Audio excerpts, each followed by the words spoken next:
estejam orando que vamos levar o bispo e a bispa para o aeroporto, eles estarão voltando para a casa deles, amém? Então estendam as mãos para cá em nome de Jesus. Pai, obrigado pelo pastor, Senhor, pela liberalidade do coração dele, Senhor, por realmente estar aqui inteiro conosco, nos ensinando, nos abraçando, compartilhando conosco aquilo que há muito ele tem encontrado em Ti, Senhor, conquistado em Ti.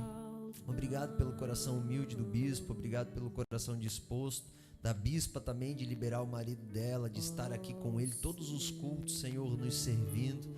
Nós queremos abençoar o bispo e pedir, Senhor, fale e nos leve a um lugar mais alto através da vida dele, em nome de Jesus. Amém. Fica à vontade, pastor. Glória a Deus.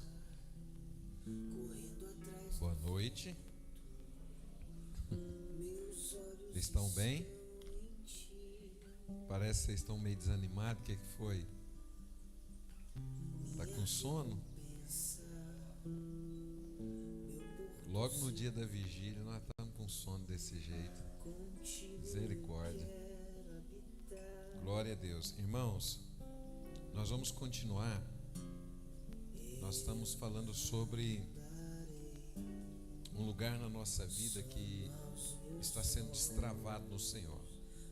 E ontem nós terminamos falando sobre as flechas serem um lugar de vitória na nossa vida. Nós acertarmos um alvo, conquistarmos. E só que hoje e amanhã, se Jesus permitir, eu quero falar sobre um lugar mais profundo sobre isso. Obrigado, meu querido. Um lugar mais profundo sobre esse potencial que vai surgir em nós. O potencial, como eu falei já várias vezes, eu quero refrisar, é algo que você não sabe a respeito de si mesmo, mas que vai ser chamado à existência por Deus. Amém? De alguma forma vai acontecer. E uma coisa que é importante nós desmistificarmos, porque hoje nós vamos falar sobre potencial no sentido de propósito.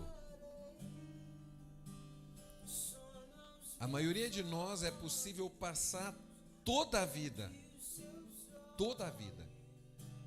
sem acessar um propósito em Deus. A maioria de nós vai pensar que as metas da nossa vida são um propósito de vida. E aí, por exemplo, na época que eu tinha a clínica funcionando, eu recebi demais, porque eu fui atender uma senhora que tinha acabado de aposentar e ela estava em depressão profunda e passando por muita crise, né? Perdeu o sentido da vida. E aí depois do atendimento dela eu comecei, irmão, a atender várias outras professoras, várias outras pessoas, porque é o boca a boca, né? A propaganda é o tipo assim, não, vai lá, você vai ver, vai ser bom demais, você vai sarar. Sabe por que aquela mulher tinha perdido o sentido da vida? Porque ela acreditava que a carreira dela era o propósito de vida que ela tinha. Imagina isso. Então agora ela está aposentada, então o propósito acabou. Acabou o propósito de vida. Entende isso? Por que isso acontece conosco?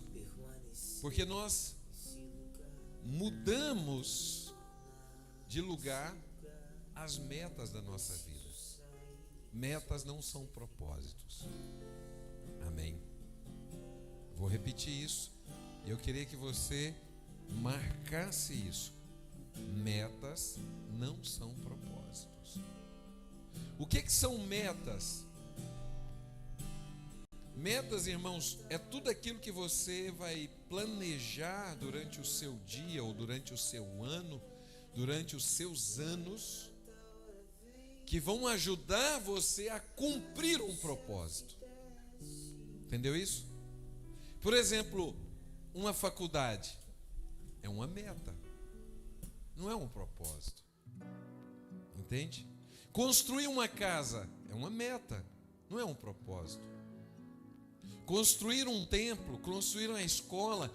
Então, por exemplo, nós temos lá na base missionária vários homens e várias mulheres que chegam frustrados, porque de repente ele foi para uma nação, de repente ele foi para uma cidade, para uma região, e lá ele construiu um colégio, lá ele construiu uma estrutura, construiu um hospital, e de repente aquilo toma formato, né? E aí fizeram uma diretoria, e de repente, a partir de um tempo, ele não é a pessoa adequada, e aí sempre tem uma associação, sempre tem uma diretoria, e aí tiraram ele da presidência, e agora esse cara acha que ele não tem mais sentido, a vida dele não tem mais sentido. Eu trato com muitos pastores que construíram várias igrejas e acreditam que isso é o propósito de vida dele. Então hoje nós vamos entender que é um pouco mais profundo que isso. Mesmo que isso vai fazer parte das metas, dos propósitos da sua vida, vão agregar, mas isso não são os propósitos de Deus para você. Amém? Então, para nós acertarmos o alvo, nós temos que saber o que realmente vale a pena, quais guerras nós devemos entrar e como nós devemos agir. E o primeiro propósito de Deus para nós, como eu te disse, não está ligado a nada temporal, porque o Senhor diz: aquele que pensa em Cristo só nessa vida é o mais miserável de todos os homens. Então talvez você até chegou aqui na igreja e diz assim: não, sabe, está meio difícil para mim, então estou meio endividado, e eu vim para cá e eu quero resolver esse problema, ou então eu estou com um vazio na minha alma muito grande, e uma situação aqui eu preciso resolver, curar. Tá, tudo bem, cura, milagre, sabe, um resultado financeiro, resolver o problema conjugal que você está enfrentando, ou o problema emocional que você está passando, sabe, ou talvez até arrumar um casamento, né? Tem uns que vêm para a igreja, falam: rapaz, ali tem umas meninas bonitas, eu vou lá que às vezes eu caso, né? E é engraçado, irmãos, os irmãos feios da igreja casam logo. Você já observou?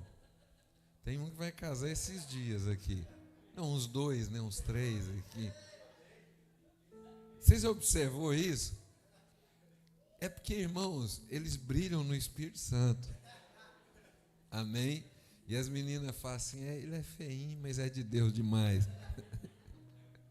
Não, é brincadeira.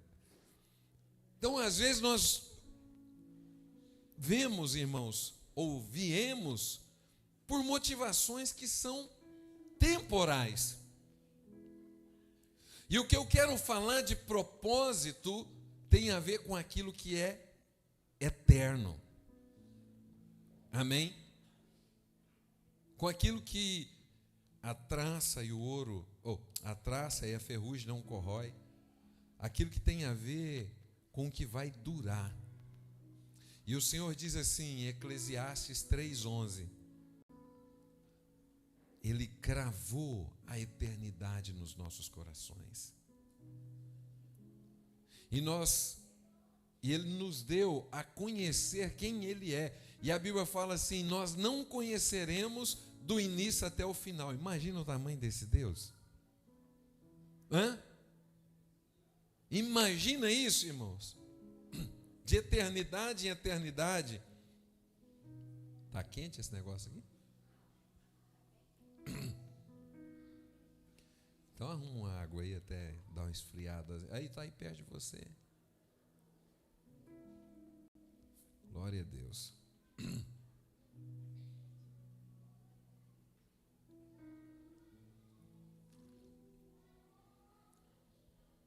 De eternidade em eternidade nós não vamos conhecê-lo em sua plenitude. Mas ele diz que nós vamos conhecê-lo. Amém? Então ele cravou essa eternidade em nós. É disso que eu estou falando, sobre propósito. Sobre nós sermos assertivos com relação àquilo que nós temos como alvo. Porque talvez há frustração no seu coração por causa daquilo que é passageiro. Então, o que eu disse aqui, nossa, eu estava fazendo. Irmãos, aquele ano nós já construímos vários templos, várias igrejas, nós já plantamos igreja em vários lugares, fizemos várias coisas e, ao mesmo tempo, colocamos pastores ali, esses homens continuaram o trabalho. Fizemos várias coisas, andamos por vários países e nós continuamos. Sabe por quê? Porque o propósito é muito maior do que um momento, do que uma construção. Uma vez eu recebi um moço na clínica e ele estava em depressão. Sabe por que ele estava em depressão? Porque ele tinha acabado de comprar um carro zero. E ele saiu com o carro e bateram no carro dele. E deu PT. Ele falou assim, não, era o propósito da minha vida. Acabaram com o meu sonho, acabaram com o meu propósito. Você está entendendo o que nós estamos falando aqui? Talvez você olhe e fale assim, nossa, mas que fútil, né? Mas é isso, irmãos, a maioria das pessoas estão colocando o olhar naquilo que é efêmero, naquilo que é passageiro, naquilo que acaba com o tempo. Entende? Mas o Senhor, Ele está falando para nós de um lugar. E os dois principais propósitos para nós, sabe quais são? Primeiro, relacionamento. Quando o Senhor nos faz, Ele nos faz para relacionar com Ele. É o que Ele diz em Gênesis 1:26. Façamos um homem à nossa imagem e semelhança. Ele pega da sua própria essência e faz o homem. Então nós precisamos entender que esse relacionamento precisa estar no top 10 das nossas vidas. Precisa ser o prato do dia para nós. Você precisa aprender a se relacionar com Deus. Você precisa encontrar um lugar no Santo dos Santos. Você precisa vir, irmãos, não só ser participante de uma reunião, não só participar de um culto, mas você ter intimidade com o Pai. Sente à mesa com Ele. Esse é o primeiro propósito.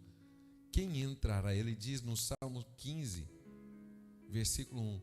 Quem entrará no meu santuário? Quem subirá no meu santo monte? Então ele está à procura destes adoradores. Então, para nós sermos, irmãos, bem práticos com relação a acertar o alvo, a primeira coisa é ativar a consciência de filho. E para ativar a consciência de filho, tem que ter relacionamento. Entende isso? Se você não se relaciona com o Pai, você nunca vai entender a batida do coração dele. Você nunca vai entender aquilo que ele tem específico para você. Porque ele escreveu, ele tem uma história para nós específica. Ele diz isso na sua palavra. O Salmo 139 é um texto desse. Salmo 139, verso 16. Ele diz assim: o nosso corpo ainda é informe.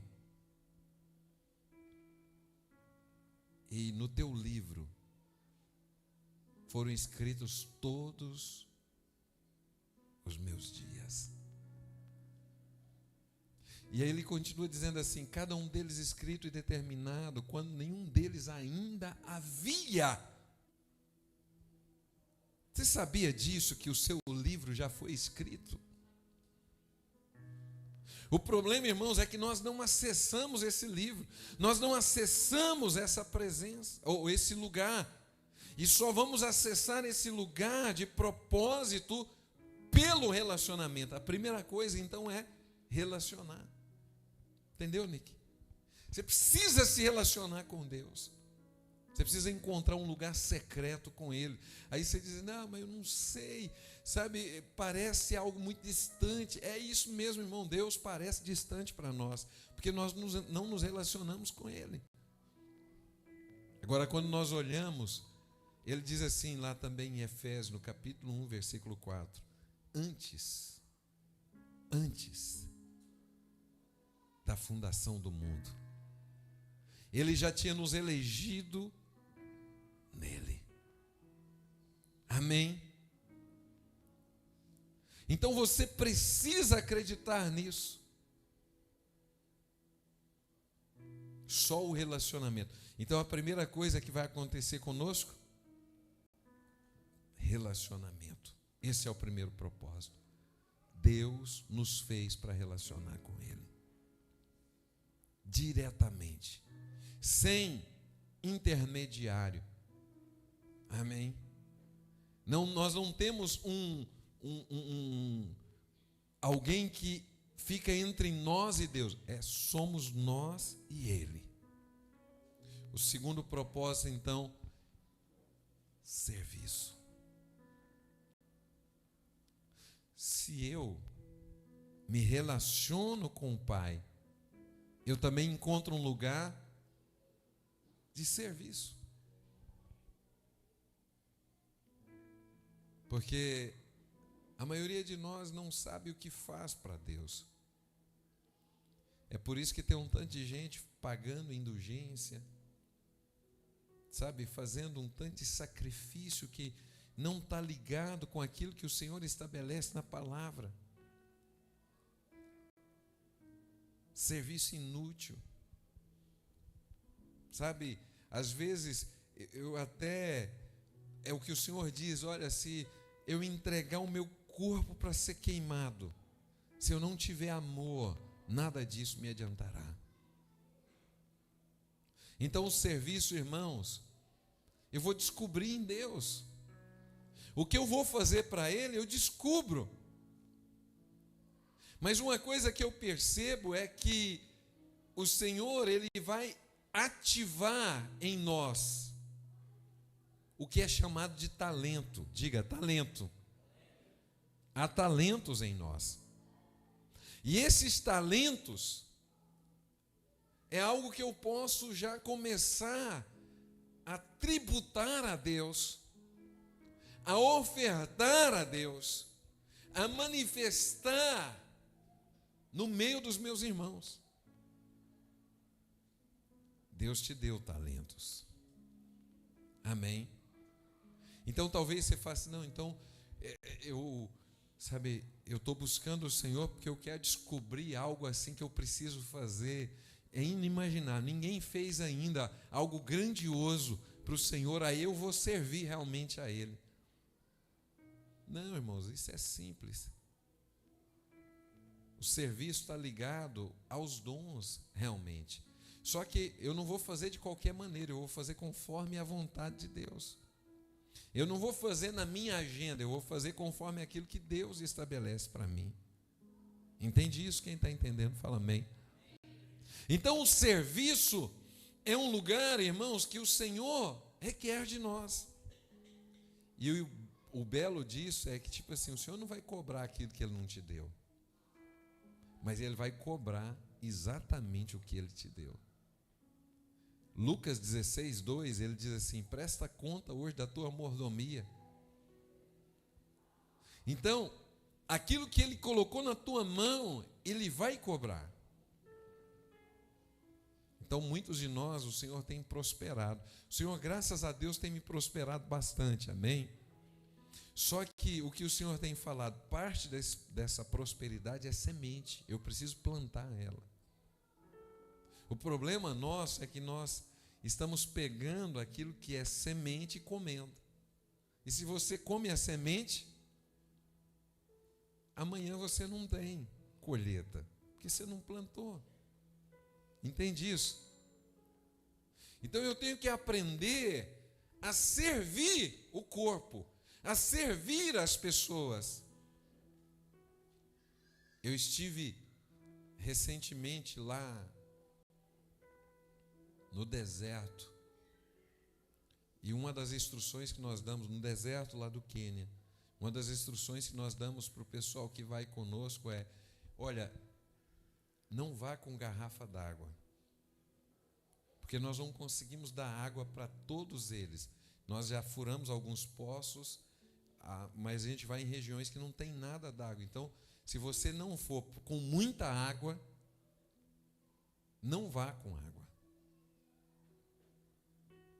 porque eles vão pedir essa água para você. E aí é ruim, porque você não vai servir todo mundo. A gente leva bastante alimento, e um dos irmãos acabou esquecendo e foi com a garrafinha. Irmãos, aquele povo lá entendeu sobre servir. Sabe o que eles fizeram? Os meninos assim em volta. Um dos meninos pegou a tampinha assim, punha água na tampinha e dava. Um bebia, outro bebia, outro bebia. Aquilo para mim foi chocante, irmãos, porque eu lembrei quantas vezes eu deixei garrafa dentro do carro e perdeu aquela água. Joguei fora. Quantas vezes nós vamos até escovar os dentes ou fazer a barba e deixa a torneira ligada ali. Entende isso? O Senhor está nos dando uma direção clara, que aquilo que Ele coloca na sua mão, você precisa entender que parte vai ser pão e parte vai ser semente. Amém? Você precisa aprender a plantar. E o serviço, irmãos, é um dos propósitos eternos de Deus para nós. Só que eu só vou servir, eu não vou servir de qualquer maneira, porque não é uma ideia assistencialista apenas. É um princípio estabelecido na consciência de um filho, que é filho da justiça e manifesta a justiça por onde ele passa. Quem está entendendo, fala amém. Então você é um filho da justiça. A Bíblia diz no livro de Romanos, no capítulo 5, versículo 17, que nós temos o dom da justiça. Aí, irmãos, aí não vale, sabe, alguém passar por nós e a gente fazer de conta, pega o celular e faz de conta que não está vendo aquela pessoa, porque você sabe que ela vai pedir. Eu estou chegando no sinal e eu estou vendo que a pessoa está vindo, eu fecho o vidro e olho para frente e ignoro ela. Esse não é alguém que se relaciona com Deus. Porque Jesus via as multidões e eles sabiam que eles estavam em pecado, eles sabiam que eles tinham errado, eles sabiam, irmãos, que eles tinham feito coisas horríveis, mas a Bíblia fala que ele se compadecia e ele tinha compaixão deles. Essa é a questão.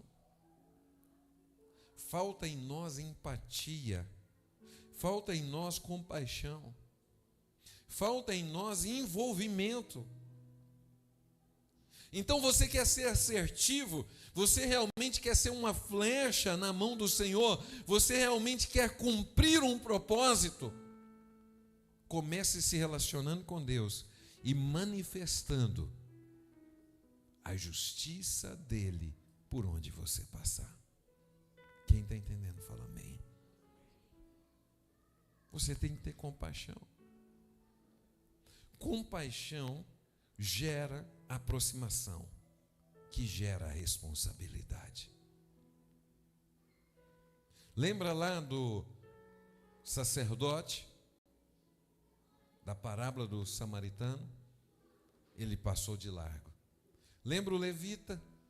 Passou de largo. Eles estavam ocupados demais, porque eles precisavam ir para a igreja cantar, sabe? Eles precisavam ir para a igreja pregar, eles precisavam ir para a igreja, sabe? Para as quatro paredes, manifestar o reino. Não. Isso não é manifestar o reino. Isso não é ser filho da justiça, irmãos. O nosso desafio não é o domingo da adoração. Nossa, graças a Deus eu estou indo, estou participando dos cultos. Glória a Deus, eu até aprendi, falar em língua, eu até aprendi a dar uns pulinhos para cima, assim. Na hora que a irmã estava cantando assim, eu até faço assim também. O nosso desafio não é o domingo da adoração, é a segunda-feira da prática. É por onde você passar, você manifestar o Cristo que há em você. Agora, manifestar o Cristo, irmãos, é difícil. Não é tão simples assim.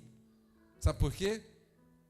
Porque nós aprendemos e nós acostumamos com o evangelho pró-Jesus. Sim ou não? Nós queremos Jesus? Sim ou não? Se eu falar para você assim, quem aqui, Jesus está na sua vida e você quer servir a Ele, você quer Jesus? Ninguém aqui? Levante a mão assim. Todos levantam. Sim ou não? Agora, nós queremos o evangelho pró-Jesus, mas anticristo. Misericórdia, eu não. Anticristo por quê? Porque o Senhor fala assim, aquele que, olha o que diz em Romanos, no capítulo de número 8, versículo 16. Coloca aí. Romanos 8, 16. O próprio Espírito testifica no nosso espírito que somos filhos de Deus. Então, quem acredita que é filho? Você precisa se relacionar. Esse é o primeiro propósito eterno para nós. Amém? Sim ou não? 17. Ora, se somos filhos, somos também herdeiros. Herdeiros de Deus e co-herdeiros com Cristo.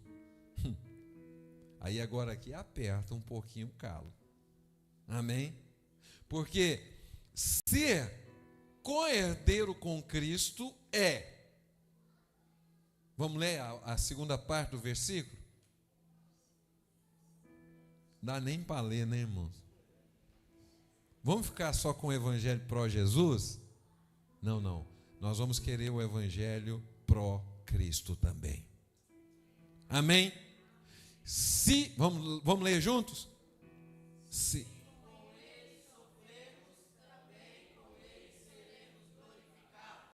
Amém? Quem está entendendo, fala amém. Então nós precisamos viver essa verdade.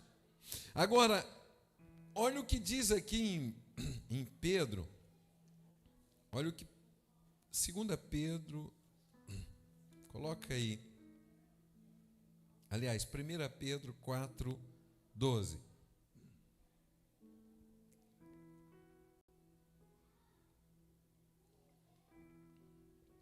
Amados, não estranheis o fogo ardente que surge no meio de vós, destinado a provar-vos, como se alguma coisa extraordinária vos estivesse acontecendo. Pode continuar. Pelo contrário.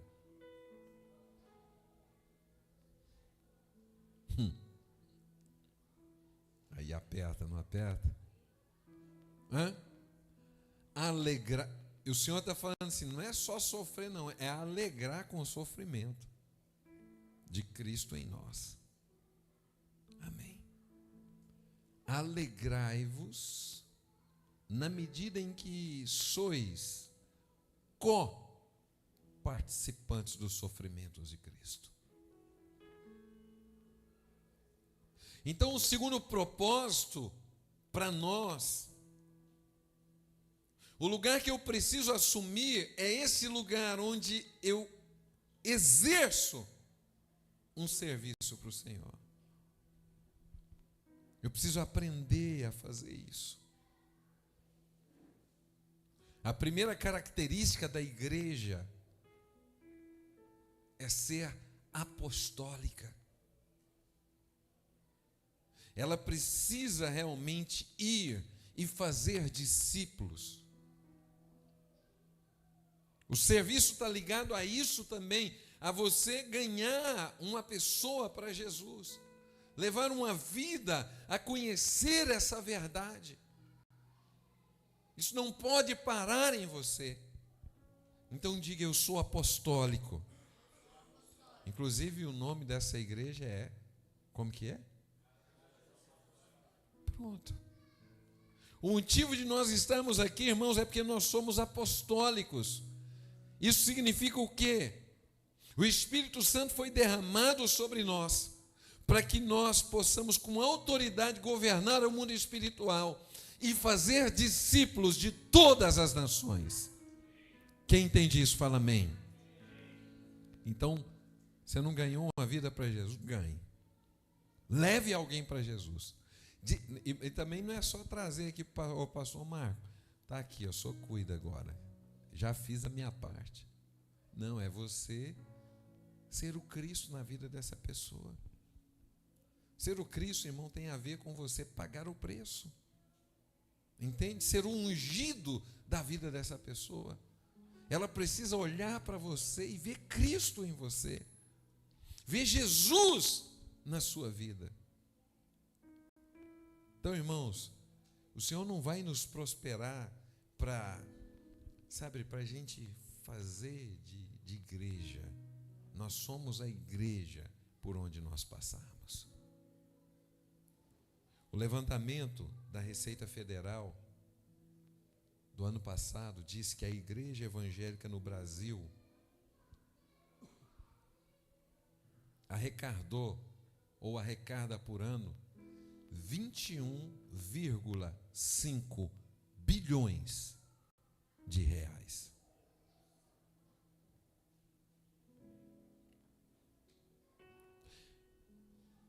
Em torno de 60 milhões por dia. Nosso problema é dinheiro, irmãos? O nosso problema é falta de posicionamento. Um cristão investe geralmente cerca de 30 centavos de reais por mês em missões. É o dado geral da igreja brasileira. Não, mas aqui a gente investe mais. Amém. Mas eu preciso trazer esse dado para vocês pelo seguinte: a Bíblia diz lá em Romanos, no capítulo 8, versículo 19, que a ardente expectativa, olha a expressão, a ardente expectativa da criação, espera, aguarda a manifestação, a revelação dos filhos. Esse é o momento, irmãos. Essa é a última hora da igreja. E o Filho de Deus, ele precisa relacionar com o Pai para saber como manifestar, como cuidar, como servir o corpo. São coisas diferentes que o Senhor vai chamar você para fazer. Então a primeira movimentação da igreja precisa ser realmente apostólica. O mundo jaz no maligno, as pessoas estão se perdendo, irmãos, e nós precisamos ser um luzeiro no meio dessas trevas. As pessoas precisam ver o quanto de Cristo há em você. Entende isso? Então, para mim, é uma vergonha saber que a igreja brasileira, ela arrecada 60 milhões por dia, irmãos. E nós temos que fazer até rifinha para pagar um tratamento médico para um missionário que está com um filho doente no hospital, na UTI. Imagina isso. Isso é um absurdo. Então nós estamos falando de propósito, nós estamos falando de acertar o alvo. A palavra pecado, irmãos, ela está relacionada diretamente a errar o alvo. E o Senhor está falando, sejam assertivos, acertem o alvo. Vocês são a resposta para essa geração. Quem está entendendo, fala amém. O segundo motivo de ser da igreja é profético. Qual que é o primeiro? Apostólico. Qual é o segundo? Profético. Por quê? Porque nós vamos anunciar Jesus. Anunciar o quê? Que ele volta agora. Nós precisamos anunciar, e as pessoas precisam estar preparadas para a volta dele, preparado para esse arrebatamento. A Bíblia fala que primeiro ele vem para os seus, João 14, 3. Depois ele vem com os seus. Amém. Então na primeira fase ele vem para os seus, João 14, 3, coloca aí.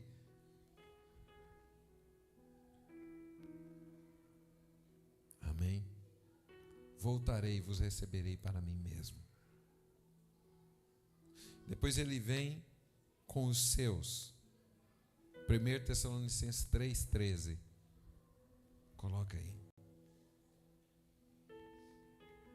1 Tessalonicenses 3,13. A fim de que seja o vosso coração confirmado em santidade, isento de culpa, na presença de nosso Deus e Pai, na vinda do nosso Senhor Jesus Cristo, com todos os seus santos. Então, eu queria chegar nesse ponto aqui. Nós vamos, a vigília vai ser agora? 22, então nós vamos parar agora. Eu queria chegar nesse ponto aqui. Primeiro, então, a igreja ela é apostólica. Segundo, ela é profética. Então, no ponto em que ela é profética, nós precisamos nos posicionar. E aí, o Senhor fala sobre recompensas eternas que Ele tem para nós. Se você parar, irmão, e eu estou trabalhando aqui porque eu vou comprar uma bicicleta nova, sabe, eu não sei se eu caso ou se eu compro uma bicicleta, eu não sei se eu vou fazer isso ou se eu vou fazer, sabe, fica embrulhado nesse negócio aqui. É bem possível que os anos da sua vida passem e você não compreenda que isso aqui, irmãos, é só o início daquilo que o Senhor tem para nós eternamente. A Bíblia fala em Apocalipse, no capítulo 2 e 3, o Senhor tem 10 recompensas eternas para aqueles que forem fiéis a esses dois propósitos. Qual foi o primeiro propósito que nós falamos no início? Relacionamento. Qual o segundo? Serviço. Os que forem fiéis a isso, irmãos, a Bíblia fala que vão se alimentar da árvore da vida. Apocalipse 2:7. Quem espera alimentar-se da árvore da vida? A gente não sabe o que é isso, porque nós acabamos alimentando da árvore do conhecimento do bem e do mal e perdemos a eternidade. Só que o Senhor está falando, olha, eu vou trazer para vocês a árvore da vida, e vocês vão viver eternamente comigo. Irmão, e aí se eu falar assim, irmão, agora nós vamos sortear um carro aqui. Aí, meu irmão, era torcida, sabe, é desesperador. Eu estava vindo com a Keila de madrugada para cá, e aí apareceu aquele luva de pedreiro lá, no aeroporto. Irmãos, e aquela palhaçada, sabe, o povo tira foto e filme aquilo, e o povo com aquela admiração assim. O cara fez um feito eterno, falar um jargãozinho, chutar uma bolinha. Eu não estou desfazendo dele como pessoa, eu estou dizendo que os nossos focos estão no lugar errado. Entende isso? E eu fiquei assustado, irmãos, porque era mais velho, era criança, era jovem, todo mundo. Tinha uns senhorzinhos, eles estapeando um ao outro para tirar foto com o cara. E pedindo para ele falar, receba.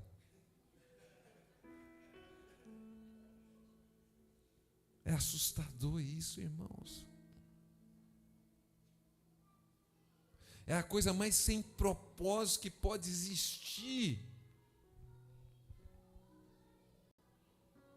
O Senhor está falando para nós aqui, eu vou dar da árvore da vida para você se alimentar. Ou seja, eu vou te dar a vida eterna. Apocalipse 2,7 fala isso.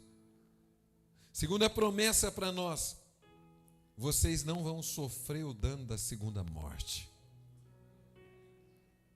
Aleluias. Apocalipse 2,11. Terceira promessa para nós: maná escondido. Vai ser um tipo de alimento, irmãos, eterno, que nós vamos comer, que nós vamos saciar. Nunca mais nós teremos fome, nunca mais nós teremos sede.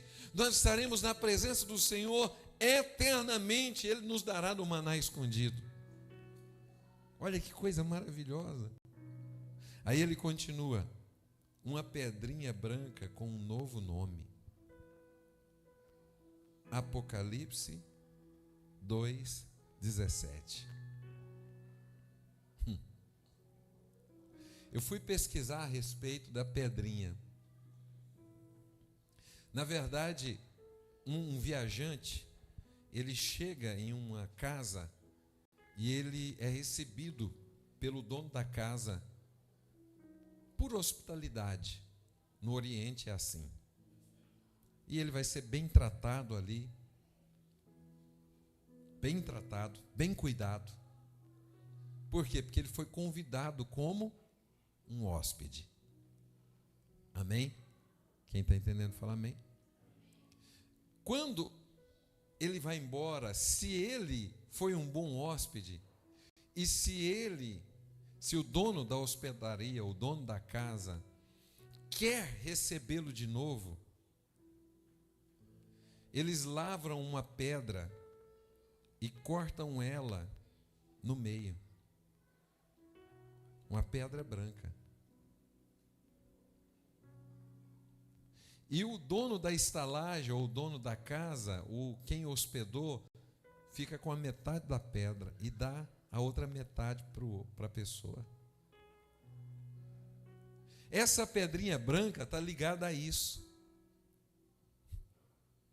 O Senhor nos chamou para a casa dele. E, irmãos, essa pedrinha é como assim: você é bem-vindo no meu lar eterno. Você está entendendo isso? E ainda com adicional, até o seu nome vai ser mudado. Olha, às vezes você não gosta do seu nome, né? Um nomezinho feio. Jesus vai te dar um novo nome. Amém? Quem está entendendo, fala amém. Amém? Então, provavelmente, eu acredito que o Marco vai chamar Sebastião lá. Mas só de estar lá, né? Quinto, autoridade sobre as nações. Mas isso aqui, irmão, não é para todos não, viu? Não é para todos não. É para quem se relacionou com Ele. Amém? A Bíblia diz aqui, Apocalipse 2, 26 e 27.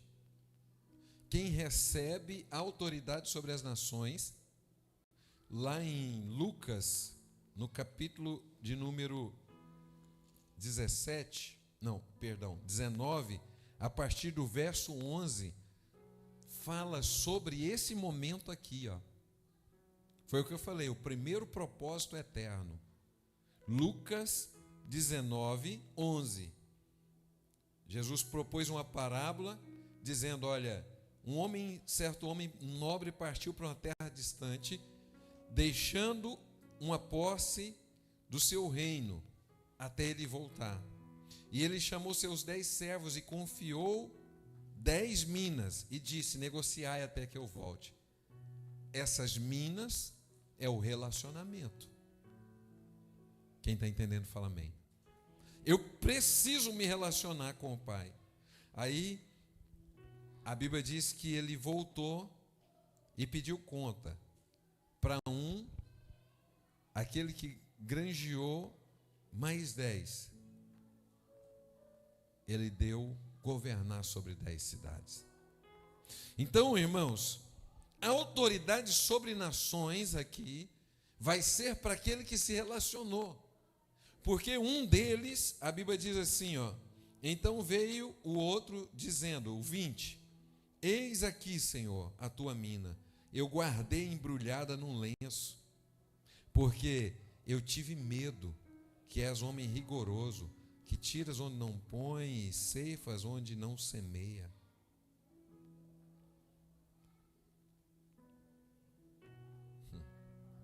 Isso aqui é um exemplo para talvez você e eu, que em alguns momentos da nossa vida a gente fala assim, para ser pastor igual fulano, eu prefiro ficar no banco aqui. Para ser crente igual ciclano, que está causando problema, eu vou ficar calado. Então, você está enterrando o que o Senhor te deu para relacionar com Ele.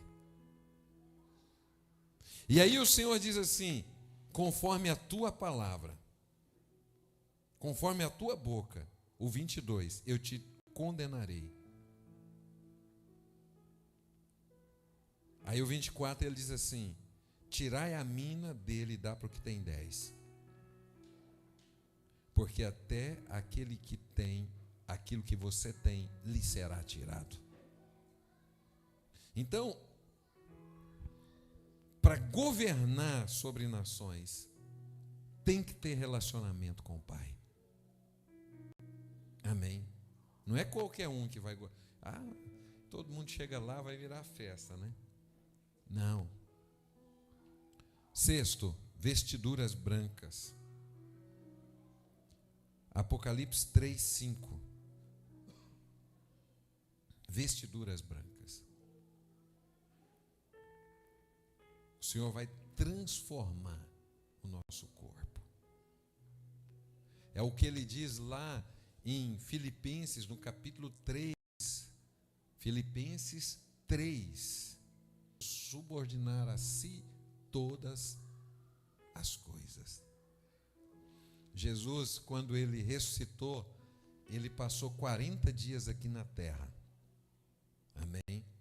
E ele ia de um lugar para o outro. Passava por parede, né? Aparecia num lugar, aparecia no outro. Por quê? Porque ele tinha um corpo transformado. E aí ele vai transformar o nosso corpo também. Amém? Ele vai nos dar essas vestes brancas. Quem crê nisso diz amém. Então, meu irmão, esse corpinho aí meio judiado, Jesus vai transformar no corpo de 33 anos. Olha. Amém? Mas assim, sem mácula, sem mancha, sabe? O efeito do tempo, né? não vai estar mais. Amém? Olha que coisa maravilhosa. Imagina, Jonas. O corpo zerado de novo. Só que eu tenho que preparar o meu corpo aqui para ter esse corpo transformado lá. Entende isso? Tem que estar preparado aqui. Então, esse é uma promessa do Senhor para nós. Amém? Graças a Deus por isso. Imagina, você chegar com esse corpo tudo estilangado lá no céu. Ah, não. Jesus vai dar um jeito aí, sabe essa porteira descanchelada aí, Jesus vai consertar ela. Amém? 7. O nome não será apagado do livro da vida. Apocalipse 3:5. Amém? Quem crê nisso? Não vai ser apagado, irmão. Porque é compatível, você se relacionou, serviu, é compatível o que ele escreveu ao seu respeito de propósito eterno. É compatível com o que você viveu aqui. Então, por isso que vale a pena obedecer, vale a pena submeter ao Senhor, vale a pena viver esse lugar. Nós vamos viver esse lugar, irmãos, porque o nosso nome está escrito no livro da vida e não vai ser apagado. Amém? Outra promessa, Ele mesmo nos confessará diante de todos. Apocalipse 3:5. A Bíblia diz que Ele chamará a todos e nos confessará. Ele dirá: vinde, benditos do meu Pai, fostes fiel, entra no meu descanso. Aleluias. Então, irmão, às vezes você está bem cansadinho aí, fica tranquilo, amém? Você vai descansar, mas até você descansar, vamos lutar, amém? 9. Coluna no santuário de Deus. Apocalipse 3:12. A coluna no santuário de Deus, irmãos, está ligado àqueles que estão agora dispostos a servir no Santo dos Santos, a adorar. O Senhor diz em João, no capítulo 4, versículo 24, que chegará um momento, e esse momento chegou, que os verdadeiros adoradores adorarão o Pai em espírito e em verdade. Para ser coluna, nós temos que adorar em espírito e em verdade. Eu tenho que estar inteiro, eu não posso entregar conta a gota, fazer de conta, sabe? Eu preciso me render totalmente. E o Senhor vai me fazer coluna no santuário dele. Isso está ligado, sabe ao quê? Lá, não dá para eu explicar isso aqui em detalhe agora, mas está ligado lá à cidade santa, a Nova Jerusalém. Morar lá dentro. Olha, Rio cristalino, aquele negócio todo, porque tem uns que vai morar lá de fora, mas alguns vão morar lá dentro, ser coluna no santuário de Deus. Quem está entendendo isso, fala amém. E 10º, sentar-se no trono para julgar as nações. Apocalipse 3:21. Irmãos, isso aqui tem a ver com uma condição do rei que vai escolher aqueles que realmente querem viver uma vida de santidade, que manifestam a justiça de Deus agora, para viver, sabe, esse lugar. Note que as recompensas, elas são gradativas. O Senhor fala primeiro de salvação. Nós acreditamos que nós estamos no Senhor, amém? Quem crê nisso diz amém. A palavra salvação, ela significa o dom inteiro da fé, conforme Gálatas 1:8. Não é Gálatas 1:8, é Efésios, né? Efésios 1:8. Não, 2:8, perdão.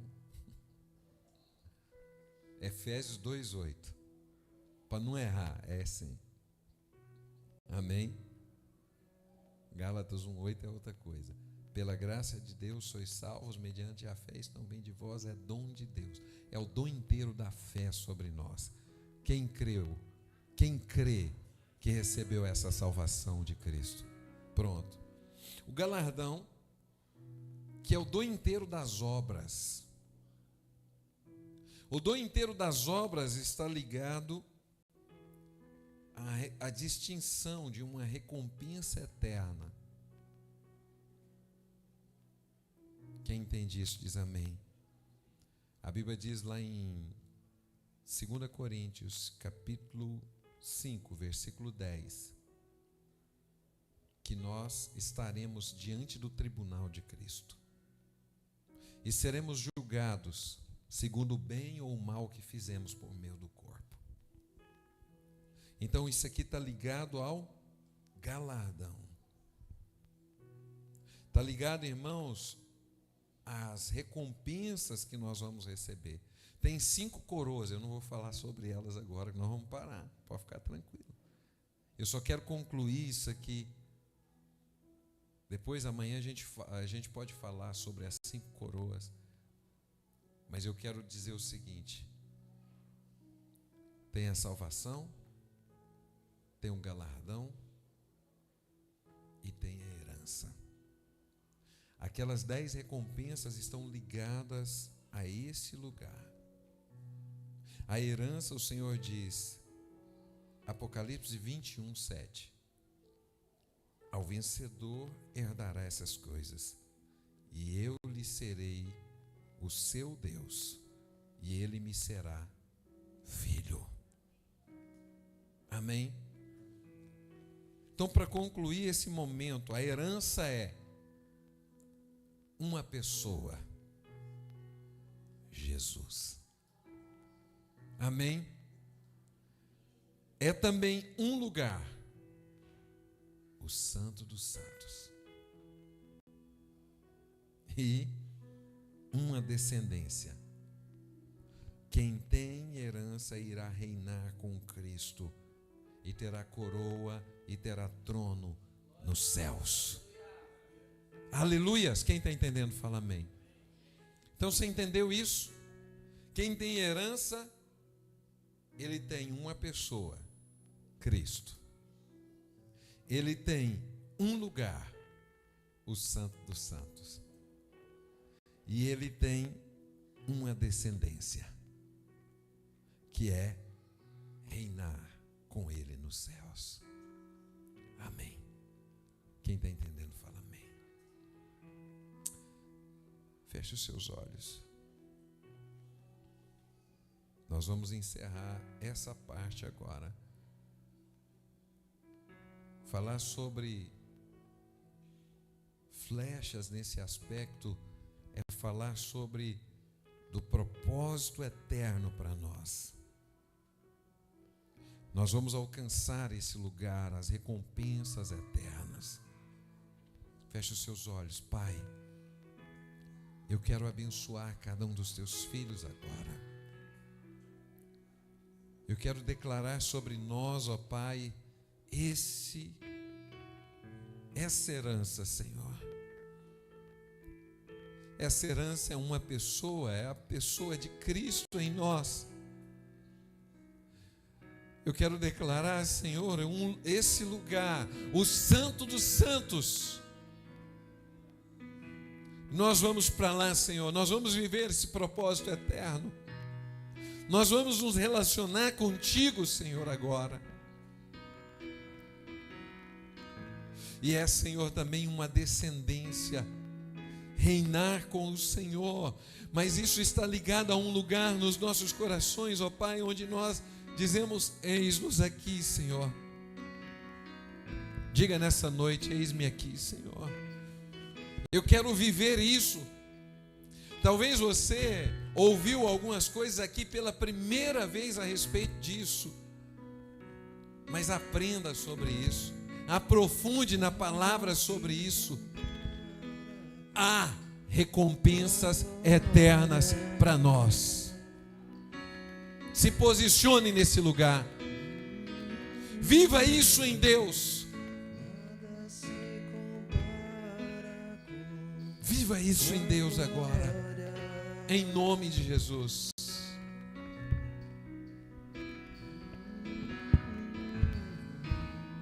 Nada se